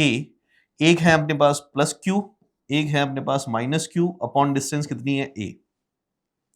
अभी इनिशियल डिस्टेंस की बात करें तो इनिशियल डिस्टेंस भी कितनी है a, तो इनिशियल पोटेंशियल एनर्जी भी रहेगी k q distance minus q distance अभी कितनी है a। तो ये दोनों अगर अपन बात करें तो इस सिस्टम की इनिशियल और फाइनल पोटेंशियल एनर्जी दोनों ही क्या है, सेम है, u final is equal to u initial, तो वर्क डन जो हो जाएगा वो क्या हो जाएगा, जीरो हो जाएगा, क्योंकि इलेक्ट्रिक फील्ड एक कंजर्वेटिव फील्ड है, या इलेक्ट्रोस्टैटिक फोर्स जो है वो एक कंजर्वेटिव फोर्स है, जिसकी वजह से जो वर्क डन रहेगा वो केवल इनिशियल और फाइनल पोजीशन पर डिपेंड करेगा। और यहाँ पर इनिशियल और फाइनल पोजीशन पर पोटेंशियल एनर्जी जो है वो दोनों क्या है, सेम है, इसकी वजह से वर्क डन क्या रहेगा, जीरो रहेगा। एक बहुत बढ़िया क्वेश्चन 26 का आंसर नंबर आ जाएगा 1। चलते हैं अपन क्वेश्चन नंबर 27 पर। A metallic sphere of radius r is charged to potential V। एक स्फीयर है मेटेलिक, उसको V पोटेंशियल तक चार्ज किया है, यानी कि V की वैल्यू हो जाएगी K Q अपॉन कौन हो जाएगा, R। The magnitude of electric field at a distance r from the center of the sphere where r is greater than r। तो magnitude of electric field outside the sphere, ठीक है, electric field outside the sphere की बात करें तो ये r है, और यहाँ पर जो इलेक्ट्रिक फील्ड होता है वो क्या हो जाएगा, KQ अपॉन R स्क्वायर हो जाएगा। तो यहाँ से KQ की वैल्यू देखूं तो मैं KQ की वैल्यू हो जाएगी मेरे पास कितनी, V इंटू R। तो electric field will be equals to KQ which is V into R upon क्या हो जाएगा, स्मॉल r का square. V into R capital R upon क्या हो जाएगा, स्मॉल r का स्क्वायर। तो एक बढ़िया क्वेश्चन 27 का आंसर नंबर आ जाएगा 3, V into R upon small r का स्क्वायर। चलते हैं अपन क्वेश्चन नंबर 28 पर। 28 Three charges Q plus Q and plus Q are placed at a vertices of right angle isosceles triangle, ठीक है, as shown in this diagram। The net electrostatic energy of the configuration will be zero if the value of capital Q is। ये system है, यहाँ पर इस system की potential energy जो है वो क्या हो जाए, जीरो हो जाए, उसके लिए क्या Q की, कैपिटल Q की क्या वैल्यू होनी चाहिए, ठीक है। तो देखते हैं, एक सबसे पहले तो ये Q है, ये डिस्टेंस a ले लेता हूं, ये डिस्टेंस a हो जाएगी, तो ये कितनी हो जाएगी, √2a हो जाएगी। पोटेंशियल एनर्जी की यहां पर तीन कॉम्बिनेशन बनेगा, इन दोनों के बीच में potential energy k q square upon क्या हो जाएगा, a। इन दोनों के बीच में potential energy plus k q upon क्या हो जाएगा, a। इन दोनों के बीच में पोटेंशियल एनर्जी की बात करेंगे तो ये प्लस k q अपॉन में क्या हो जाएगा हमारे पास, √2a हो जाएगा, ठीक है। और ये पोटेंशियल एनर्जी जो है वो क्या करती है, जीरो होनी चाहिए, ठीक है। तीन कॉम्बिनेशन, इन दोनों के बीच में KQ square upon a, KQQ upon a और KQQ अपॉन क्या हो जाएगा, √2a। तो इस कैपिटल Q की वैल्यू पता करनी है। यहाँ से एक तो मैं ये K को यहाँ से क्या कर देता हूँ, जीरो में भेज देते हैं। यहाँ से एक A को भी अपन क्या कर देते हैं, जीरो में भेज देते हैं। यहाँ से ये एक Q जो है उस Q को भी अपन भेज देते हैं जीरो में। तो यहाँ बचेगा Q प्लस यहां बचेगा हमारे पास कौन बचेगा, that is capital Q plus इधर बचेगा मेरे पास capital Q upon √2 that is equal to 0। तो इस माइनस Q को इधर भेज दूं अगर मैं, या अगर अपन चीजों को एडजस्ट करें तो इधर से Q कॉमन 1 प्लस 1/√2 और that is equal to minus of क्या हो जाएगा, Q, ठीक है। इसको अगर मैं आगे लेके चलता हूं तो Q will be equal to Q will be equals to, या Q के ब्रैकेट में जो टर्म बननी है वो बन जाएगी √2 प्लस 1 बाई कितना हो जाएगा, √2 that is equals to minus of Q। Q की वैल्यू जो हो जाएगी माइनस √2Q अपॉन क्या हो जाएगा, √2 plus 1 minus √2Q upon √2 plus क्या हो जाएगा 1। तो अपना रिजल्ट माइनस नहीं √2Q माइनस √2Q अपॉन क्या हो जाएगा, √2 प्लस 1। तो 28 का आंसर नंबर हो जाएगा 4। ये भी एक बहुत बढ़िया क्वेश्चन था, 28 आंसर नंबर 4। चलते हैं अपन क्वेश्चन नंबर 29 पर। Two charges Q1 and Q2 are placed 30 centimetre apart as shown in this diagram, ठीक है। A third charge Q3 is moved along arc of a circle of radius 40 centimetre, ठीक है। Q3 को यहां से यहां तक अपन मूव करके लेके आ रहे हैं। The change in potential energy of the system is इतना, change in potential energy is इतना, where K is, ठीक है। तो अब अगर अपन यहाँ पर पोटेंशियल एनर्जी की बात करें तो इस सिस्टम में पोटेंशियल एनर्जी तीन चार्जेस हैं, वैसे तो वो सारी टर्म्स लिखी जा सकती है। अच्छा चलो सारी टर्म लिखते हैं। अगर मैं इनिशियल पोटेंशियल एनर्जी की बात करता हूं तो इनिशियल पोटेंशियल एनर्जी में टर्म्स जो रहेगी वो क्या रहेगी, Q1 Q2 और 30 सेंटीमीटर की डिस्टेंस, K Q1 Q2 सारी डिस्टेंसेस सेंटीमीटर में है 30। इन दोनों के बीच में जो डिस्टेंस है वो जो रहेगी वो कितनी रहेगी मेरे पास अभी इन दोनों के बीच में distance, that is second distance K Q1 Q3 upon दोनों के बीच में डिस्टेंस कितनी है, दैट इज 40। ठीक है, ये हो गया अपने पास 40। अब Q2 और Q3 ये 30 है और ये 40 है, तो इन दोनों के बीच में अभी ये जो डिस्टेंस रहेगी that distance is how much, this is 50 centimetre. तो अभी अगर अपन अगली टर्म लिखें तो ये हो जाएगा K Q2 Q3 upon distance कितनी है 50 सेंटीमीटर। ये तो U इनिशियल हो जाएगी। अब ये चार्ज जो है अपन यहाँ लेके आ गए, इस चार्ज को ऐसे लेके यहाँ आ गए, तो U फाइनल की अगर मैं बात करूं तो अब ये जो Q3 यहाँ पर है वापस से जो टर्म Q1 Q2 वहीं पर है, तो term K Q1 Q2 upon क्या हो जाएगा 30। दूसरी चीज वापस से अगर अपन बात करें तो Q1 और Q3 के बीच में डिस्टेंस, तो K Q1 Q3 अपॉन में क्या हो जाएगा 40, ये भी वही रहेगा। बट बात यह है कि अब Q2 और Q3 के बीच में डिस्टेंस जो है ये पहले कितनी थी, यहाँ पे 50 थी और ये 40 सेंटीमीटर का सर्किल है। ठीक है, तो ये टोटल डिस्टेंस जो रहेगी वो 40 रहेगी, ये 30 सेंटीमीटर हो गई, तो ये कितनी रहेगी 10 रहेगी। और अगली टर्म जो बनेगी that is K Q2 Q3 upon में कितना हो जाएगा मेरे पास, दिस विल बी 10। ये रहेगी फाइनल और इनिशियल पोटेंशियल एनर्जीज। वैसे ये दोनों टर्म आप सीधी भी देख सकते हो कि ये दोनों टर्म्स जो है वो सेम बनी रहेगी, तो इनको नहीं भी कंसिडर करोगे तो चलेगा। ठीक है, ये अंडरस्टैंडिंग पर डिपेंड करेगा। अब अपने को चेंज इन पोटेंशियल एनर्जी बोला है, तो चेंज इन पोटेंशियल एनर्जी का मतलब फाइनल माइनस इनिशियल। इसमें से इसको सब्ट्रैक्ट कर देते हैं, तो ये से ये कैंसिल, ये से ये कैंसिल, इसमें से इसको सब्ट्रैक्ट करना है, तो K Q2 Q3 इधर बन जाएगा 1/10 माइनस 1 बटा कितना आ जाएगा 50। ठीक है, अपने को बोला है कि change in potential energy Q3 4 pi epsilon not, इसको लिख देते हैं एक बार के लिए। ये अपना वो वाला K है 4 पाई एप्सिलॉन नॉट वाला Q3, तो ये जो K आने वाला है K की वैल्यू जो रहेगी वो कितनी रहेगी, ये कांस्टेंट है। ठीक है, तो इसको एलसीएम ले लेते हैं अपन, एलसीएम ले लेते हैं तो ये बन जाएगा, और ये भी सेंटीमीटर में है 10 सेंटीमीटर, तो change in potential energy K ये हो जाएगा Q2 Q3 और 10 सेंटीमीटर के हिसाब से मैं अगर उसको ऊपर भेजूंगा, ठीक है, तो 100/10 माइनस इधर 50 सेंटीमीटर है तो ऊपर भेजेंगे तो 100 बराई कितना हो जाएगा 50। ये बन जाएगा मेरे पास 10, ये बन जाएगा अपने पास कितना 2, दिस इज 2, तो 10 माइनस 2 कितना हो जाएगा 8, तो अपने पास हो जाएगा 8 Q2 Q3 अपॉन इस K की वैल्यू 4 पाई एप्सिलॉन नॉट। तो ये चाहिए मेरे पास Q3 4 pi epsilon not 4 pi epsilon not, ये जो K आ रहा है उसकी वैल्यू जो रहेगी वो किसके बराबर रहेगी 8 Q2 के बराबर रहेगी। Then this K will be 8 Q2। बहुत बढ़िया क्वेश्चन है, पूरा कॉन्सेप्ट इसमें अपन ने इंक्लूड किया है। ठीक है, 29 का आंसर नंबर हो जाएगा फर्स्ट, दैट इज 8 Q2। चलते हैं अपन क्वेश्चन नंबर 30 पर। A parallel place capacitor is charged and then battery is disconnected. Battery is disconnected का मतलब जो है वो ये हो जाएगा कि Q जो है कैपेसिटर का चार्ज जो है वो कांस्टेंट है। ठीक है, if the distance between the capacitor plates is now increased. ठीक है, तो अब ये रहा अपने पास कैपेसिटर, ठीक है, ये रहा कैपेसिटर, और इस पर जो चार्ज हो चुका है वो कांस्टेंट हो गया है। ठीक है, ये प्लस Q और ये माइनस Q, बैटरी डिस्कनेक्ट हो गई है, प्लेट्स के बीच में डिस्टेंस इंक्रीज कर रहा है। कैपेसिटेंस की बात करें तो capacitance will be equals to C equals to epsilon naught A upon क्या हो जाएगा D। ठीक है, if the distance between capacitor plate is now increased, distance को अपन ने इंक्रीज कर दिया, distance between capacitor plates is now increase, तो कैपेसिटेंस विल बी डिक्रीज्ड। ठीक, कैपेसिटेंस डिक्रीज हो जाएगी। Q अपना हो चुका है, कौन हो चुका है कांस्टेंट हो गया है।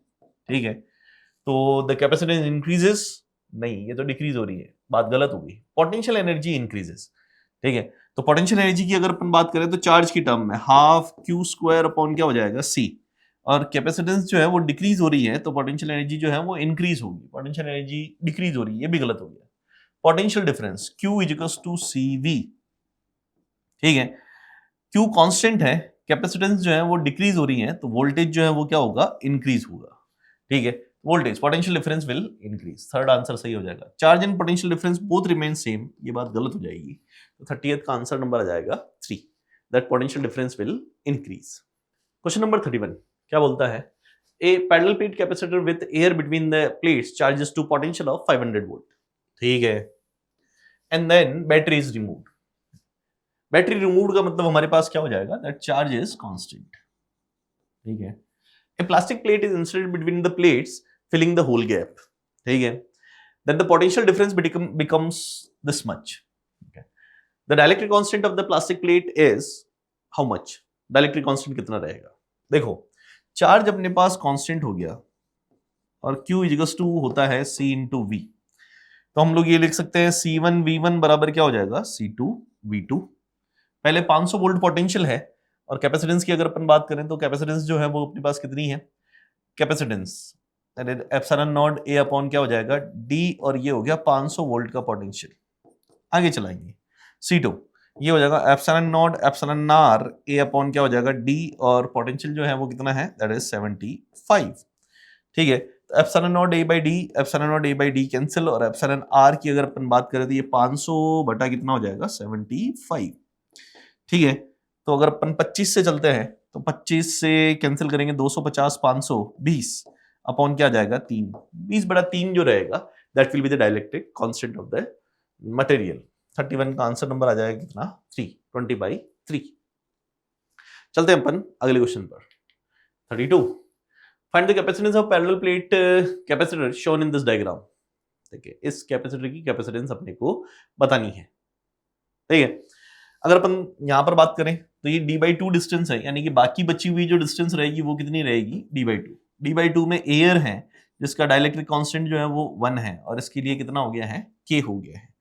तो इस केस में अगर मैं कैपेसिटेंस की बात करूं तो, और ये क्या है, दिस इज k, ठीक है। तो capacitance this is epsilon naught a upon, एक तो है अपने पास d/2 बाई कितना है, एयर है 1, और दूसरा जो है वो कौन है अपने पास d/2 बाई कितना है k है। ये है सिचुएशन, ओके। तो कैपेसिटेंस की अगर अपन बात करें then capacitance will be equals to, इधर से अगर अपन देखें तो d/2 को कॉमन ले लेते हैं, एप्सिलॉन नॉट a, और इधर आ जाएगा d/2 कॉमन 1 प्लस ये क्या हो जाएगा 1/k। इसको और आगे बढ़ाएं अगर अपन तो इसका एलसीएम ले सकते हैं अपन, और एलसीएम जो हो जाएगा that is epsilon naught a by d, 2 को भेज देता हूं ऊपर, और इधर जो है वो जो टर्म बन जाएगी वो क्या बन जाएगी 1 प्लस k अपॉन में कौन हो जाएगा k। तो इसको और अगर अपन सॉल्व करते हैं तो रिजल्ट जो रहेगा that is 2k epsilon naught a upon k plus 1 into कितना हो जाएगा d। 2k epsilon naught a upon k plus 1 into कितना हो जाएगा d। 2k epsilon naught a upon k plus 1 into d। 2k k square नहीं, 2d भी नहीं, 2k epsilon naught a by d ये भी नहीं, तो 2k epsilon naught a upon k plus 1 into कितना हो जाएगा d, ठीक है। एक बढ़िया क्वेश्चन। 32 का आंसर नंबर आ जाएगा अपना कौन हो जाएगा 1, 2ka epsilon not upon k plus 1 into d। चलते हैं अपन अगले क्वेश्चन पर। क्वेश्चन नंबर 33 ये बोलता है the charge on a capacitor varies with voltage as shown in this diagram, charge and voltage, the area of the triangle AOB represents, ठीक है। तो हमारे पास ये दे रखा है, इधर वोल्टेज दे रखा है, इधर अपने पास ये चार्ज है, और इस ट्राइंगल का एरिया जो है वो क्या रिप्रेजेंट करता है अपने को ये बताना है, ठीक है। तो इफेक्टिवली अगर अपन यहाँ पर देखें एरिया अंडर एरिया जो होता है वो क्या रिप्रेजेंट करता है, इंटीग्रेशन y dx रिप्रेजेंट करता है, integration area under the curve. या अगर अपन यहाँ पर बात करें तो अभी यहाँ पर एरिया अगर अपन देखें तो वो हो जाएगा इंटीग्रेशन, उधर कौन है v और ये कौन हो गया है dq हो गया है, ये dq हो गया है। अब अपन जानते हैं कि पोटेंशियल जो होता है, पोटेंशियल वोल्टेज वो क्या होता है, potential energy per unit charge, यानी कि अगर मैं du की बात करता हूं तो वो होता है v dq, और अगर मैं इंटीग्रेट करता हूं तो u will be equals to integration v dq, यानी कि ये जो है वो एनर्जी स्टोर्ड है, ठीक है, क्योंकि पोटेंशियल जो होता है वो potential energy per unit charge होता है। तो ये जो रहेगा electric field electric flux, energy density, नहीं, energy stored by the capacitor, energy stored by the capacitor, ठीक है। या फिर अगर आप ऐसे देखना चाहते हो तो इधर ये Q मान लो, इधर ये V मान लो, और एनर्जी जो हो जाएगी वो क्या हो जाएगी, हाफ Q इंटू V, जो हो जाएगा हाफ CV स्क्वायर हो जाएगा ये, तो ये energy stored by the capacitor रहेगा। 33 एक बढ़िया क्वेश्चन, आंसर नंबर हो जाएगा 4। चलते हैं अपन 34, variation of intensity of magnetisation, ठीक है, with respect to magnetising field in a diamagnetic substance is described by. अगर अपन देखें तो intensity of magnetisation is equals to chi M into कितना होता है एच, और डायमैग्नेटिक सब्सटेंसेस के लिए काई एम जो रहता है वो अगर अपन देखें तो this is small and negative, यानी कि आई और एच का जो ग्राफ रहेगा उसका स्लोप जो रहेगा वो स्मॉल स्लोप रहेगा पर नेगेटिव स्लोप रहेगा।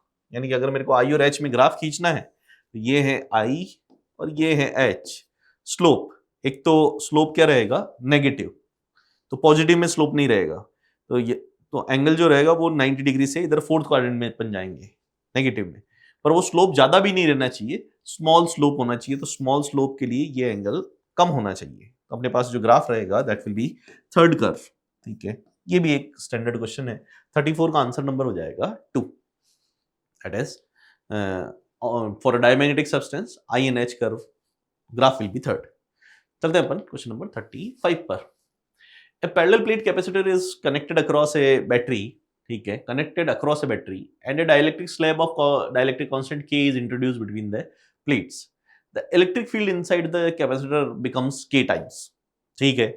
देखो भाई, अब क्या हो रहा है कि अपनी बैटरी कनेक्टेड है, ये रहा कैपेसिटर और इसमें ये बैटरी कनेक्टेड है V C, इसका मतलब यहाँ पर वोल्टेज जो हो जाएगा वो क्या हो जाएगा, कांस्टेंट हो जाएगा। अब अपन ने यहाँ पर क्या पुट किया है, डाइलेक्ट्रिक स्लैब पुट किया है, तो डाइलेक्ट्रिक स्लैब पुट करने की सिचुएशन में अगर अपन चलते हैं तो कैपेसिटेंस क्या हो जाएगी, इंक्रीज हो जाएगी, तो उसकी वजह से Q इक्वल्स टू CV के हिसाब से चार्ज भी क्या हो जाएगा, इंक्रीज हो जाएगा।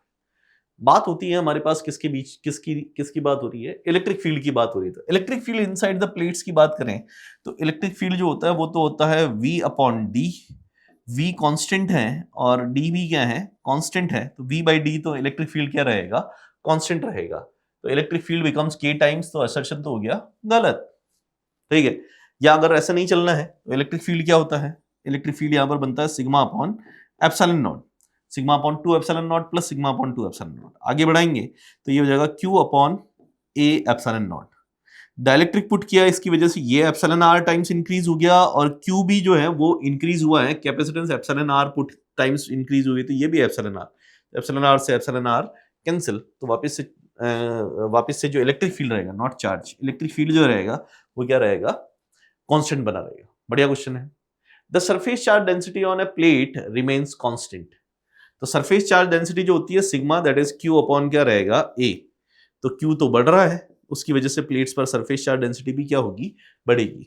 Assertion is wrong and reason is also, ये तो इंक्रीज हो रही है, तो ये भी गलत है, असर्शन गलत हो गया, उसकी वजह से अपना आंसर क्या हो जाएगा, 4 हो जाएगा। And the surface charge density on the plate remains constant, ये भी चीज गलत है, इस टाइम पर सरफेस चार्ज डेंसिटी जो होगी वो क्या होगी, इंक्रीज होगी, क्योंकि चार्ज इंक्रीज हो रहा है। तो 35 एक बढ़िया क्वेश्चन, आंसर नंबर आ जाएगा 4। चलते हैं अपन क्वेश्चन नंबर 36 पर। Consider the dielectric inserted between the plates fully occupying the intervening region. Okay. The surface charge densities of the charge plates are sigma plus minus sigma and match the column parameter of capacitor with the column value. Symbols have their usual meaning. ठीक है, देखो भाई, एक हमारे पास ये capacitor है और capacitor में अगर अपन बात करें तो ये रहा मेरे पास सिग्मा। अगर मैं नॉर्मल फील्ड की बात करूं, अगर एयर है तो इधर फील्ड जो रहेगा वो कितना आ जाएगा, सिग्मा अपॉन एप्सिलॉन नॉट, ठीक है। नॉर्मल फील्ड की अगर अपन बात करें या वैक्यूम में अगर बात करें, डाइलेक्ट्रिक फील्ड नहीं कर रखा है, उस टाइम पर फील्ड इंटेंसिटी जो रहेगी that is sigma upon epsilon not. पर अगर मैंने यहाँ पर डाइलेक्ट्रिक पुट किया है तो डाइलेक्ट्रिक क्या होता है कि अपोजिट डायरेक्शन में, इस फील्ड के अपोजिट डायरेक्शन में पोलराइज हो जाता है, प्लस इधर आ जाएगा डाइलेक्ट्रिक में, माइनस इधर आ जाएगा, और इधर हमारे पास एक पोलराइज्ड इंटेंसिटी सिग्मा P जो है, पोलराइज्ड चार्ज डेंसिटी जो है वो डाइलेक्ट्रिक की सरफेसेस पर डेवलप हो जाती है, जिसकी वजह से एक अपोजिट इलेक्ट्रिक फील्ड यहाँ पर जनरेट हो जाता है, जो होगा सिग्मा पी अपॉन क्या रहेगा, एप्सिलॉन नॉट, जिसकी वजह से मीडियम में जो नेट फील्ड रहेगा, ईएम नेट फील्ड जो रहेगा that is sigma upon epsilon not minus sigma P upon क्या हो जाएगा, एप्सिलॉन नॉट, जिसको लिखा जा सकता है sigma minus sigma P upon क्या हो जाएगा, एप्सिलॉन नॉट। तो अपने को सिंबल्स मैच करना है। इलेक्ट्रिक फील्ड जो रहेगा वो कितना रहेगा, तो इलेक्ट्रिक फील्ड रह जाएगा sigma minus sigma P upon क्या हो जाएगा, एप्सिलॉन नॉट। तो एक से मैच करेगा दो, एक से दो, ये तो यही मैच हो गया एक ही जगह पर। और देख लेते हैं potential difference across the plates. Potential difference क्या होता है, Q equals to C V के हिसाब से V इजिकल्स टू क्या हो जाएगा, Q बाई सी। और Q बाई सी में अगर अपन देखें तो Q और C जो होता है epsilon naught epsilon r A upon ये D होगा तो D ऊपर चला जाएगा, QD upon epsilon naught KA, epsilon naught KA। तो दूसरे का आंसर आ जाएगा फर्स्ट, दूसरे का आंसर आ जाएगा फर्स्ट। इस तरह से capacitance with the dielectric between the plates, capacitance जो हो जाएगी वो कितनी हो जाएगी, epsilon naught epsilon r A by D, और dielectric constant of the substance that is C in medium upon क्या हो जाएगा, C इन वैक्यूम। हाँ, आपको मेंशन किया हुआ है कि symbol have their usual meaning, जो सामान्यतः जो जनरली मीनिंग जो होने वाले हैं वो। तो हमारे पास 36 का आंसर नंबर आ जाएगा, कौन हो जाएगा, 2, ठीक है। थर्ड का जो आंसर हो जाएगा दैट इज 4। चलते हैं अपन अगले क्वेश्चन पर।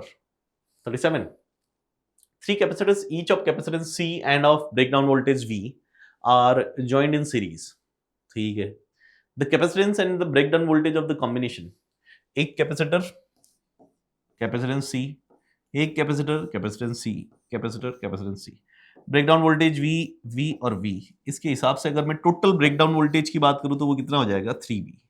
ये कैपेसिटर C तीनों सीरीज में लगे हुए हैं, तो सीरीज में लगने पर 1/C plus 1/C plus 1/C जो हो जाएगा 1/C इक्विवेलेंट, ठीक है। तो कहने का मतलब ब्रेकडाउन वोल्टेज का मतलब इस पॉइंट से इस पॉइंट के बीच में टोटल पोटेंशियल कितना लगाया जा सकता है। तो ये V खा लेगा, ये V को सहन कर सकता है, ये भी V सहन कर सकता है, ये भी V सहन कर सकता है। तो आप यहाँ से यहाँ तक 3V वोल्टेज लगा सकते हो। इधर हो जाएगा 3/C जो हो जाएगा 1/C इक्विवेलेंट, तो C इक्विवेलेंट की वैल्यू हो जाएगी हमारे पास कितनी, C/3। तो कैपेसिटेंस हो जाएगी C/3 और वोल्टेज हो जाएगा 3V, ब्रेकडाउन वोल्टेज 3V। 37 का आंसर नंबर 3। चलते हैं अपन क्वेश्चन नंबर 38 पर। In the circuit shown in the diagram the effective capacitance between A and B is, A और B के बीच में इफेक्टिव कैपेसिटेंस कितनी रहेगी, ये रहा A और ये रहा B। 4 और 4 सीरीज में इनका इक्विवेलेंट हो जाएगा 2, 2 और 2 पैरेलल में इनका इक्विवेलेंट हो जाएगा 4, और ये 4 और ये 4 जो है ये सीरीज में है, तो इनका इक्विवेलेंट जो हो जाएगा वो वापस कितना हो जाएगा, 2। अब ये 2 और ये 2 A और B पर, इधर वाला 2 और इधर वाला पूरा सॉल्व होने के बाद 2, 2 और 2 वापस पैरेलल में आ जाएंगे, तो 2 और 2 पैरेलल में कैपेसिटेंस में कितना हो जाएगा, 4 माइक्रोफैराड हो जाएगा। Then the equivalent will be 4 microfarad. 38 का आंसर नंबर आ जाएगा 3। चलते अपन क्वेश्चन नंबर 39 पर। The charge on any one of the 2 microfarad capacitor, charge on any one of the 2 microfarad capacitor and 1 microfarad capacitor is given by in microcoulomb।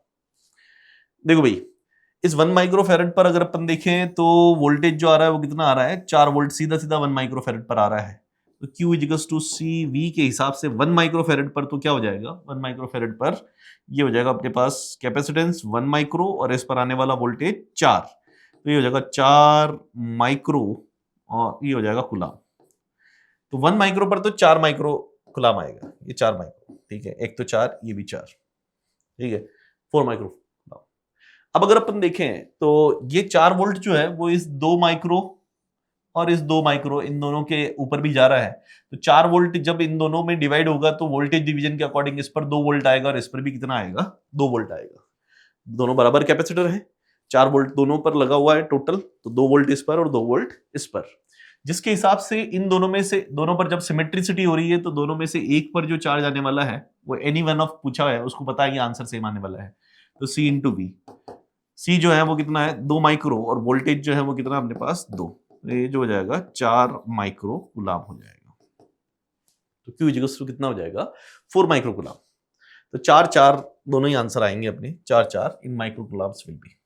39 का क्या हो जाएगा, 4th answer हो जाएगा। एकदम सिंपल सिचुएशन, 39 का 4। चलते हैं अपन 40. When an uncharged capacitor is charged by a battery, when uncharged capacitor is charged by battery, only 50% of the energy supplied by battery is stored in capacitor. ये बात सही है, क्योंकि बैटरी सप्लाई जो capacitor को जो बैटरी सप्लाई करती है एनर्जी, उसकी केवल आधी एनर्जी ही कैपेसिटर में स्टोर होती है।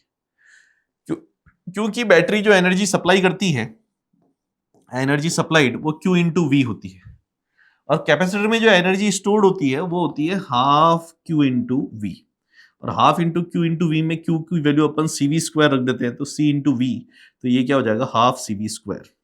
ठीक है, तो the energy supplied by battery is Q into V and energy stored in capacitor half CV square. तो ये बात भी सही है।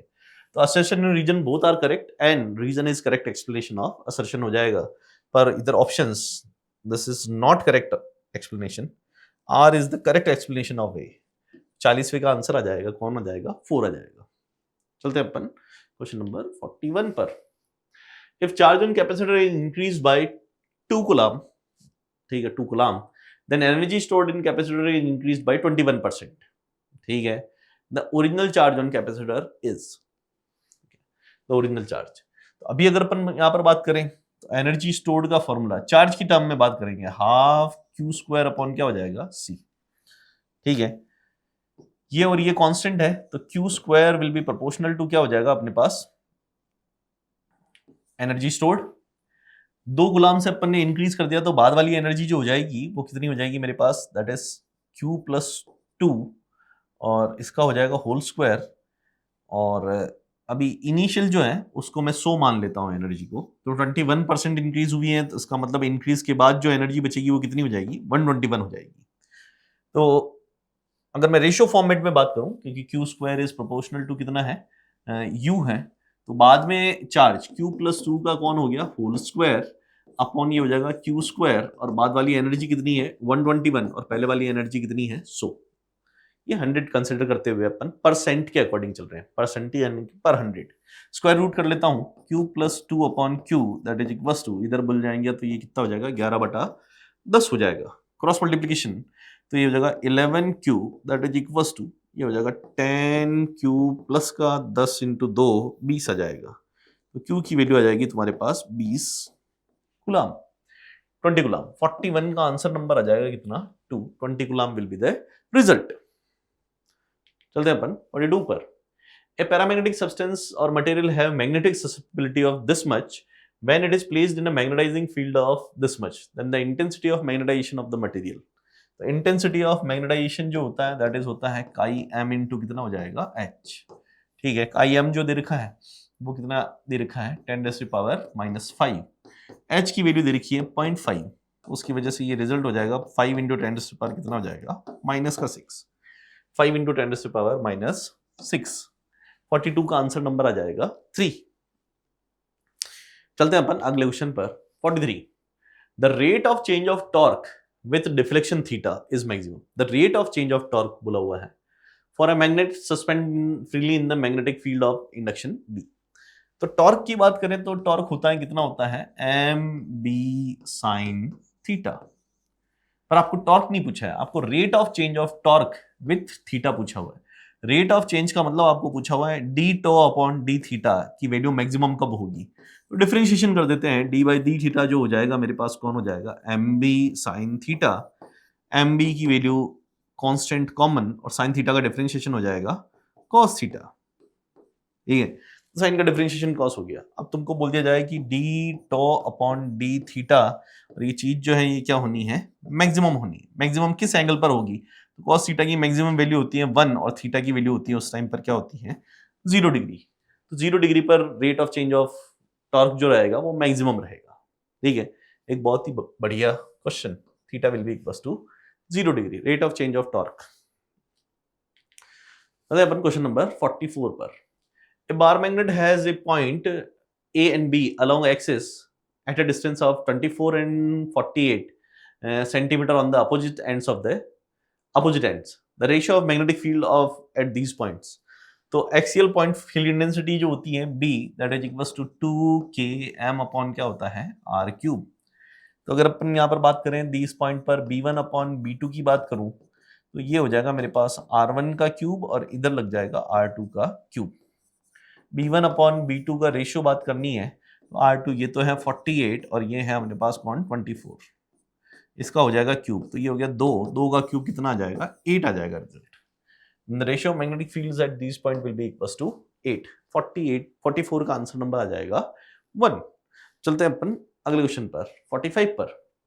The torque and magnetic potential energy of a magnetic dipole in stable position in a uniform magnetic field। Uniform magnetic field में stable position तब होती है जब अपन ऐसे एडजस्ट करते हैं, जब ये साउथ नॉर्थ और डाइपोल मोमेंट की डायरेक्शन इधर होती है और थीटा की वैल्यू जो होती है वो 0 होती है। अब अपने को बताना है टॉर्क, तो टॉर्क जो होता है वो M B sine theta sine 0, तो टॉर्क तो हो जाएगा 0। पोटेंशियल एनर्जी की बात करें तो potential energy minus M B cos theta होता है, ठीक है, माइनस एम बी और कॉस जो है वो हो जाएगा 0, कॉस 0 की वैल्यू 1, तो माइनस ऑफ क्या हो जाएगा एम बी। तो आंसर रहेगा हमारे पास टॉर्क का तो वैल्यू हो जाएगी 0, ठीक है, एंड पोटेंशियल एनर्जी की वैल्यू हो जाएगी minus M B with magnetic moment M, ठीक है। तो 0 and minus M B, 0 and minus M B, ठीक है, एक कॉमा यहाँ नहीं लगा हुआ है, तो आप समझदार है, लगा हुआ है कॉमा, ठीक है, 0 एंड माइनस एम बी। तो 45 का आंसर जो हो जाएगा वो अपने पास कौन हो जाएगा, दैट इज 1, ठीक है। बढ़िया क्वेश्चन है, बेसिक क्वेश्चन है, ऐसे क्वेश्चन एग्जाम में आते हैं। इस पेपर में काफी सारे अच्छे क्वेश्चन अपन ने सॉल्व किए और 45 का भी रिजल्ट जो है वो अपना फर्स्ट ऑप्शन हो जाएगा।